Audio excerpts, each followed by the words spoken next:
Educamus, seu podcast de educação musical em tempos de quarentena. Música em casa além das telas. Paisagem sonora em casa. Olá, pessoal. Tudo bem? Aqui é a Joana Bom Tempo falando com vocês. Sejam bem-vindos ao nosso espaço Educamus. Somos estudantes do 4º ano de licenciatura em música da Belas e vamos bater um papo com vocês. Tudo bem? E como falar sobre música? Nada mais justo que iniciar com uma perguntinha básica, né? Você já escutou alguma música hoje? Com qual frequência você escuta música? O bairro que você mora é silencioso ou ruidoso? E respondendo a essas perguntas, vamos falar um pouquinho mais sobre paisagem sonora com a nossa amiga Amabile. Tudo bem, Amabile? Oi, Joana, boa noite, boa tarde, bom dia, né, para as meninas aí, para quem está ouvindo. E Verdade. é isso mesmo, vou falar um pouquinho para vocês sobre quem que cunhou esse termo, né, paisagem sonora. E foi um educador musical e compositor Murray Schafer, canadense, que na década de 70, mais ou menos, ele já vinha trazendo essas reflexões sonoras para o pessoal começar a prestar um pouquinho mais de atenção na sua paisagem sonora. Então, ele voltou a sua atenção para o estudo, foi um compositor que voltou a sua atenção para o estudo dos sons à nossa volta, né? Sons do presente, aqui agora, eu tenho certeza que vocês, cada pessoa está com uma paisagem sonora, né, de fundo. E sons do passado, né? Por exemplo, sons que já foram extintos. Quem que ficou responsável por catalogar esses sons, por exemplo? E sons do futuro. Quais são os sons que nós vamos ter agora com todos esses avanços, né? Que acontecem no tempo de agora. Então, o som pode ser de 3 origens, né? Segundo Schafer. Sons mundanos, todos os sons naturais do mundo. Sons humanos, que são sons que nós produzimos, e os sons produzidos, artificiais, né, que são as máquinas e todos os eletrônicos industriais. Então, numa paisagem sonora rural, se predominam os sons naturais, que são sons da natureza, né? Quando a gente vai para uma paisagem rural, nós escutamos lá os pássaros. Aqui na cidade é um pouquinho mais difícil. Os pássaros, às vezes riacho, né? Tem sons da natureza característicos. E já que na paisagem sonora urbana, nós temos uma sonoridade um pouco diferente, né, da rural, com sons de meios de transporte, então carros, ônibus, buzinas, né? E praças, né? Bastante pessoas e tal. E o Schafer, ele participou de muitos debates sobre a poluição sonora. Então, ele afirmou que esses sons da cidade eles têm se tornado um grande problema e que o silêncio ele vai se tornando valioso, né? À medida que a gente não consegue se livrar de ruído. Ele usa o ruído como esses sons que atrapalham, sons indesejáveis, né? Que realmente atrapalham, influenciando diretamente na nossa qualidade de vida, na nossa saúde, né? Na nossa concentração, humor. Então, a partir do momento em que as pessoas passarem a perceber a importância que esses sons na nossa vida, os sons influenciam, como esses sons influenciam na nossa vida, as pessoas vão começar a planejar mais quais as paisagens sonoras que elas querem ter à sua volta, né? E no seu livro Ouvido Pensante, o Schafer falou que os nossos ouvidos são expostos e vulneráveis. Os olhos podem ser fechados, se quisermos, mas os ouvidos eles estão sempre abertos, né? Então, é uma grande reflexão a qual o tipo de som que está chegando aos nossos ouvidos, né? A nossa colega Márcia vai continuar falando sobre a importância da paisagem sonora, né, na vida das pessoas, né? Pode falar aí, Márcia. Então, gente, boa noite, boa tarde ou bom dia, né? Então, eu vou falar em continuação que a Amabile tem colocado, sobre a questão ambiental, no sentido de conscientização das pessoas, né? A questão ambiental, ela não é só uma conexão com a natureza, e não é só, ela está presente no nosso entorno, né? No cuidado com o próximo, no cuidado com nós mesmos, com o entorno. E muitas vezes, muitas pessoas acham que é simplesmente só plantar uma árvore, né? Já está... não é apenas isso, né? É muito mais além do que isso. Não é só plantar uma árvore, regar uma plantinha. É todo esse cuidado mesmo com todo o ser vivo, né? Exatamente. E ela deve ser uma preocupação não só, tipo, individual. Ela é uma preocupação social, cultural, educacional, política e econômica também. E com essa ideia, a educadora musical, a Cecília Cavalieri França, ela traz uma abordagem, né, nessa questão de trabalhar a educação musical versus meio ambiente. Então, no artigo dela que fala sobre ecos na educação musical e meio ambiente, ela traz várias sugestões, né, de propostas, né, para trabalhar com educação musical e o meio ambiente, né? Ela traz ali tipo, a confecção de instrumentos, né? Trabalhar sustentabilidade, né? Na sala de aula, também sobre a sonoridade, né? Assim como o Schaeffer fala, né? Ela cita Schaeffer ali no artigo dela também, como trabalhar a sonoridade do meio rural, sonoridade do meio urbano. E aqui vale a pena consultar esse artigo, porque ele traz bastante atividades, né, propostas para trabalhar em sala de aula, que muitas vezes a gente não tem, assim, não precisa necessariamente ter um instrumento, né, um instrumento musical. A gente pode trabalhar com sons do próprio corpo, né. Eu achei bem interessante, então vale a pena consultar esse artigo dela, né, porque ela é uma das educadoras musicais que eu vi ali, né, que ela mais tem essa ideia, essa proposta, né, de trabalhar com o meio ambiente também, assim como o Schaeffer. Muito legal, né? E uma das propostas do Schaeffer, ele também, durante toda a sua jornada com seus alunos, ele não chegou a ser um professor de fato, assim, muitos anos seguidos. A forma com que ele chegava aos seus alunos, ele percorreu o mundo todo e através de oficinas, propondo reflexões para essa conscientização, né? Então, o termo limpeza de ouvidos vem exatamente dessa conscientização. Para as pessoas realmente começarem a pensar e limpar os seus ouvidos, primeiro elas precisam ter noção de como isso interfere, né? Os ouvidos, no seu livro Ouvido Pensante, ele diz que os ouvidos são expostos e vulneráveis. Os olhos, eles podem ser fechados se a gente quiser. Então, os ouvidos, eles estão sempre abertos, né? Então, como a Márcia falou, toda essa questão junto com o meio ambiente vai influenciar diretamente na qualidade de vida.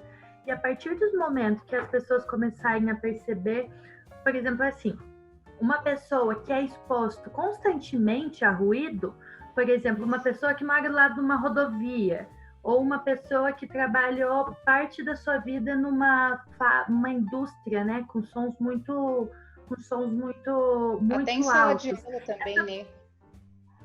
Isso, exatamente, professores, né? Então, porque a escola é um ambiente ruidoso, né? Eu moro do lado de uma escola, então é um som, é um eco, né? Os corredores. Então, é exatamente aí que vai entrar a proposta do Schaeffer. Quando as pessoas começarem a perceber isso, as políticas de silêncio, elas vão aumentar, por exemplo, locais de hospitais, locais que precisam de uma concentração, né? Como escolas, e eles vão começar a produzir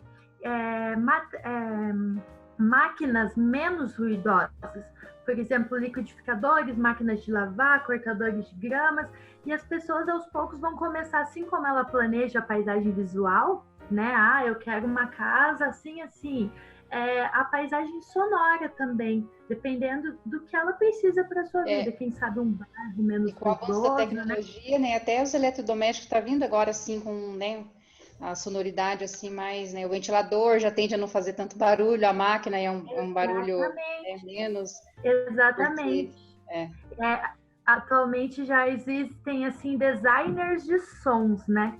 Que estão pensando exatamente nisso. Então, a partir do momento a pessoa voltando, né? Que a pessoa ela é inserida muito ruído, ela vai perdendo a capacidade de ouvir sons mínimos.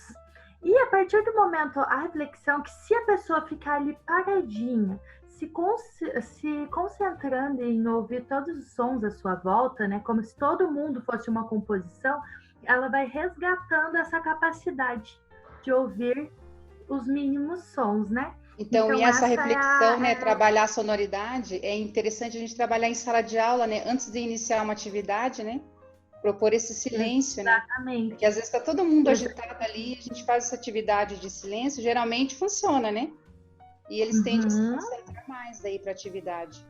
É uma forma de chamar a atenção deles também, né, para eles verificar o que vai ser proposto, né, porque eles estão muito agitados em sala de aula. Quando você faz uma atividade de silêncio com eles, praticamente começam a observar, né, e prestam atenção. E essa parte que a Mara falou de sons, quem mora próximo de metrô, essas coisas assim, que a pessoa, ela acostuma tanto com aquele som que muitas vezes ela nem percebe aquele som que está lá. O nosso corpo se adapta, né, àquele ambiente ali, nem percebe o quanto isso daí é agressivo, né, ao ouvido, né? Aquele som. E às vezes precisou desse silêncio, né? Agora com essa quarentena, para a gente poder prestar atenção, né? Tipo, o som, os ruídos diminuíram, a gente consegue ouvir um passarinho, né? O som dos pássaros. Se bem que agora, nesse momento, eu não estou muito escutando, porque parece que a rotina está voltando ao normal, né? Já escutamos mais de novo os carros voltando, né? A galera na rua passeando.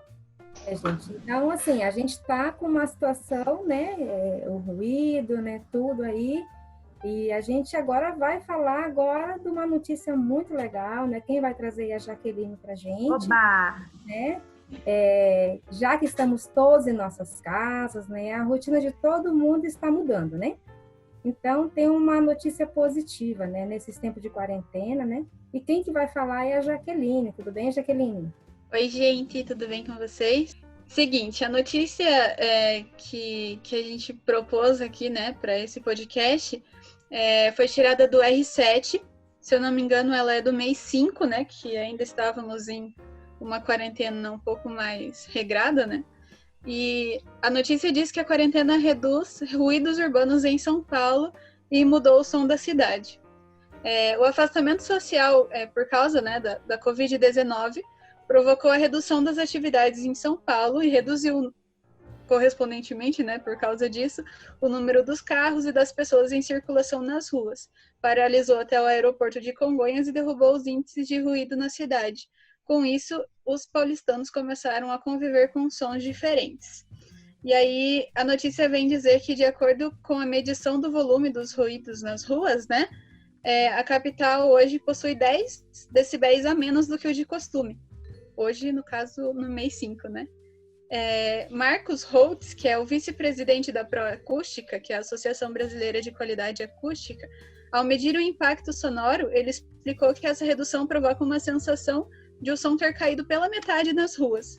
Aí uma moradora que mora há 20 anos no mesmo lugar, né, foi entrevistada e ela afirmou que eles convivem com barulhos de carro, de gente, de shows, de obras, passeatas, tudo junto, né? E que nesses dias de isolamento, por causa da Covid-19, o som mudou, que já são dias mais de silêncios que eles tiveram lá e que só tiveram isso em outras 2 ocasiões.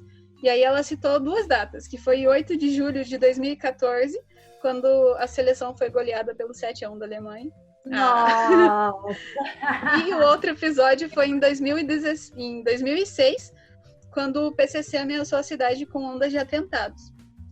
E aí também foi entrevistado um físico do Instituto de Pesquisas Tecnológicas do Estado de São Paulo, né?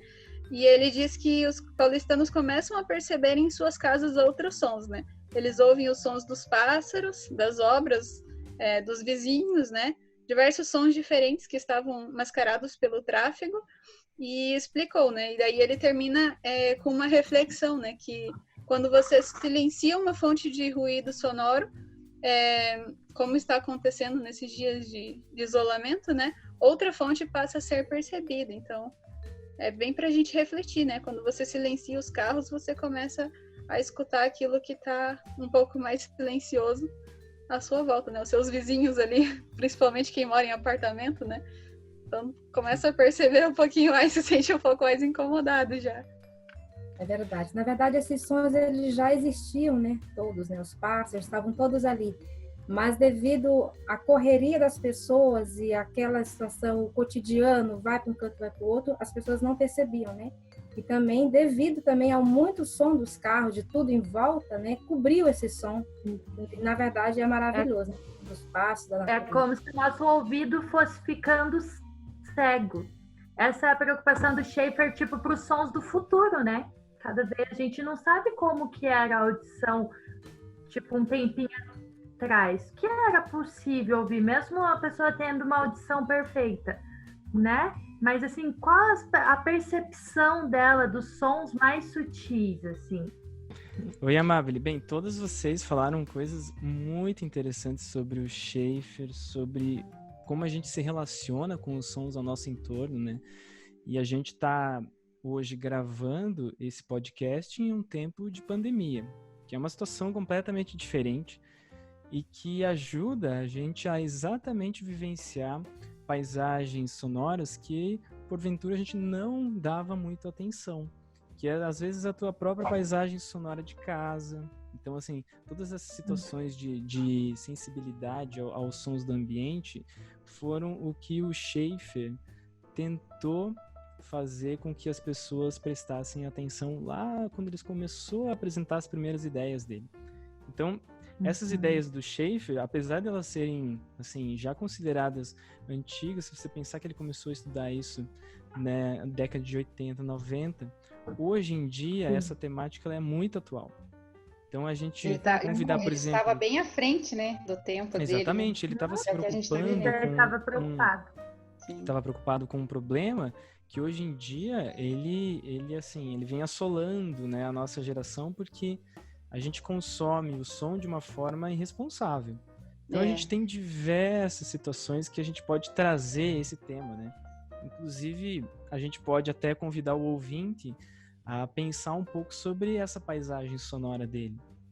Né? Em tempos de pandemia, a gente ficar em silêncio é um desafio imenso, mas imenso, né? De você conseguir ficar em silêncio e perceber o seu entorno.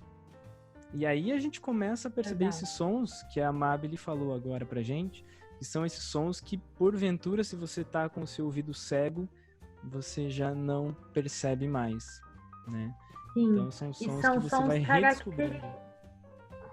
É verdade. Eu aqui no momento tô ouvindo o meu relógio aqui, tic, tac. Ai, que delícia! Quando escuta o relógio é porque tá bem silenciosinho o lugar. Sim, é difícil eu escutar, ó. E eu tô escutando agora. Os ruídos se acalmaram aqui. As pessoas estão tão acostumadas com os ruídos que algumas até ligam a TV para conseguir dormir, né? Sim. Se não tiver com a TV ligada, escutando o som da TV, não pega no sono, não consegue ficar em silêncio nem para dormir.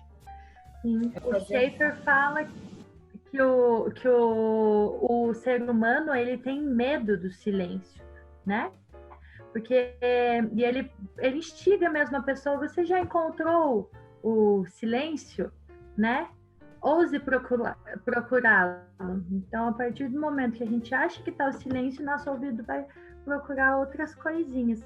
E agora, nesses tempos de pandemia, né, algumas atividades legais que ele propõe é um questionamento reflexivo, né?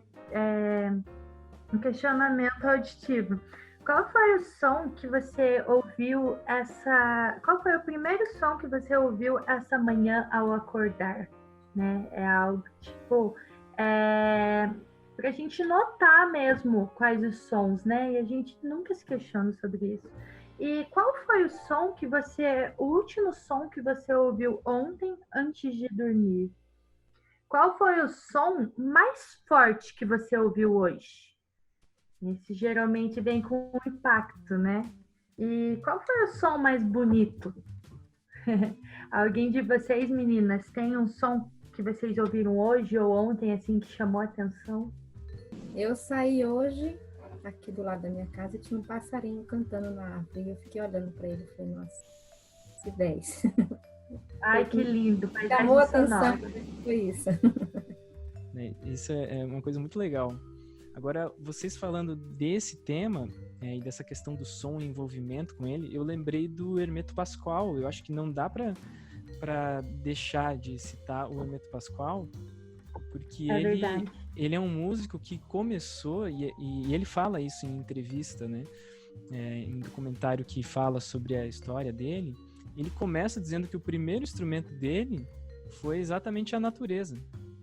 Assim, ele pegou uma folha de uma ave e com a folha ele conseguiu construir e gerar um som. E aí os primeiros fãs dele, são palavras do Hermeto, né? Os primeiros fãs que acompanharam o trabalho dele, que vieram assistir ele, foram os pássaros, porque ele ia junto com o pai dele, né, pro interior. O pai dele cuidava de lavoura e gado, e ele ficava lá esperando, né, o pai dele fazer o trabalho, e nesse meio tempo ele ficava tocando, né, tocando com folhas, assim. E ele percebeu que um passarinho escutou, veio, e aí depois disso foi embora. Mas já um tempo depois ele, na verdade, veio com vários passarinhos juntos. Ele foi chamar os amigos para escutar aquilo que o Hermeto estava tocando. Então é muito legal de ver o trabalho do Hermeto nesse sentido, que ele seria uma grande representação, assim, do que o Schaeffer quer falar pra gente, né? A gente se conectar mais com o som do mundo, né? Então é isso, né? Eu acho que o Schaeffer, ele mostra pra gente um bom caminho, assim, para que vocês consigam sempre perceber o entorno, né? Desde a máquina, desde o relógio que a Márcia falou, né? Desde um som que você lembra desde a infância, né? A questão da memória, né? Um som da infância que remete você a um lugar. Isso tudo ajuda a gente a compor, né, uma paisagem sonora de tempos diferentes. Pode ser do passado, pode ser do presente agora, ou, como a Mabi falou no começo, do futuro. Quais são os sons que vão compor, né, a nossa paisagem sonora daqui 5, 10, 15 anos. Então, esse foi o nosso podcast de hoje, né? Esperamos que vocês tenham gostado, vocês de casa estão nos ouvindo, né? E esperamos que em breve vamos fazer um novo podcast também, tá bom? Então tá bom, gente. A gente se vê na próxima.